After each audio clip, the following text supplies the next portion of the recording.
दोस्तों, आज हम इस वीडियो में जानेंगे बंद करने की स्थिति क्या होती है। एक फर्म में एक सिचुएशन आती है जिस टाइम उसे कुछ समय के लिए बंद करना पड़ता है, उसे हम बंद करने की स्थिति कहते हैं। वो क्या होती है वो आज हम इस वीडियो में पता करेंगे। सबसे पहले है बंद करने का बिंदु, वह बिंदु है यानी कि एक फर्म जो है वो उत्पादन को किस बिंदु पर बंद करना चाहेगी। वह बिंदु है जिस पर फर्म को चाहे कुछ भी मात्रा में उत्पादन करनी है, यानी कि जिस बिंदु पर उत्पादन चाहे किसी भी मात्रा पर कर रही है फर्म, अथवा बिल्कुल भी उत्पादन नहीं करके अल्पकाल के लिए उत्पादन बंद कर देती है।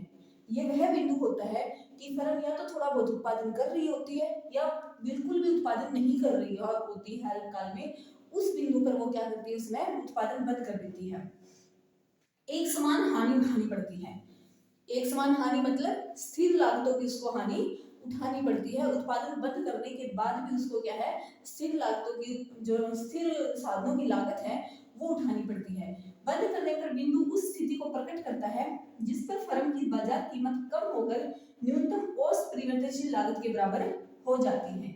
यानी कि फर्म की जो बाजार कीमत है उस वस्तु की, वह कम होकर कहाँ आ जाती है, एवरेज वेरिएबल कॉस्ट।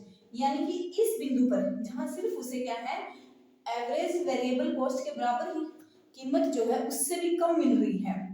एक फर्म होती है वो क्या करती है, स्थिर साधनों की लागतों को तो उठा लेती है, लेकिन परिवर्तनशील जो साधन है उनकी लागतों को एक फर्म कभी भी नहीं उठाना चाहती। जब उसे बाजार में अपनी वस्तु की कीमत औसत परिवर्तनशील लागत यानी कि एवरेज परिवर्तन लागत, जो साधनों की लागत है, परिवर्तनशील साधनों की जो लागत है उससे भी कम कीमत मिलती है, तो अल्पकाल में एक फर्म वहां पर अपना उत्पादन बंद कर देती है। वह सिर्फ स्थिर साधनों की लागतों को ही उठाती है, वही घाटा उठाती है, बाकी वह परिवर्तनशील लागतों को नहीं उठाती है। इसलिए वह क्या करती है, उस बिंदु पर उत्पादन बंद कर देती है जब उसे बाजार कीमत जो है वह एवरेज वेरिएबल कॉस्ट से भी कम मिलती है। वह हमारा बंद करने की बिंदु स्थिति होती है।